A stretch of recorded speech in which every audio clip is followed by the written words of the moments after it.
देखु आमर केंद्र सरकार एवं राज्य सरकार जो डबल इंजिन सरकार आमर बर्तमान ओडिशा रे चली आम सरकार को तो 2 मास पूरी नहीं आम सरकार जो कृषक कल्याणकारी योजना बाबद चाषी मान पाखे पहुँचवा एवं से योजनार लाभ चाषी मैंने कि पाइबे आज से बाबद आमर राज्य कार्यकारी बैठक थिला एवं ए बैठक रे आमे आज निष्पत्ति नेलु जे आम सरकार मोहन माझी सरकार आसबार 2 मास भितर आमे निर्वाचन समय जो प्रतिश्रुति देइतलु निर्वाचन इस्तार कहितलु आमे सरकार को आसिले धान क्विंटाल 3100 टंका आमे करिवु एवं आम सरकार आसबार जो मुख्यमंत्री शपथ पाठ कले तार 24 घंटा न पूर्णु आमर मंत्रिमंडल बसिकी निष्पत्ति नाला जे धान क्विंटाल 3100 टंका ओडिशा चाषी मान को दिज्व घोषणा कले आम मुख्यमंत्री सरकार शपथ कर 24 घंटा न पूर्णु किंतु दुख परितापर विषय विगत नवीन सरकार रे 2016 मसीह सोहेला से घोषणा करते जे चाषी मान को 100 टंका बोनस दिज्व किंतु दीर्घ 7-8 वर्ष बीतीगला 100 टंका कौन गोटे पैसा पंत देले ना बरं चाषी मानकर कटनी चटनी धान कले किंतु बीजेपी सरकार आसवा क्षण 24 घंटा न पूर्ण आम चाषी मान को 3100 टंका धान क्विंटाल देवार व्यवस्था कलु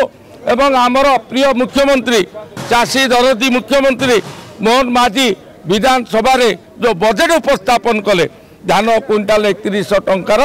पूरा टंका देवार व्यवस्था कर प्रति सब डिविजन ओडिशार 58टा सब डिविजन 58टी शीतल भंडार करिवार व्यवस्था मध्य करा जायछि एवं ओडिशार 6 लाख चाषी को पीएम किसान ले शामिल कराइछि एवं सहरांचल चाषी मान को आमे पीएम किसान ले शामिल कलु एवं ओडिशा रे चाष जमी को जलसेचित करिया पई उटा जलसेचन माध्यम रे आम सरकार टंकार मध्य प्रावधान करछन्ती बजेट रे आम प्रिय मुख्यमंत्री विभिन्न पनीपरिया अन्य राज्य पर निर्भर करा विशेषकर माछ अंडा ठूँ आरंभ कर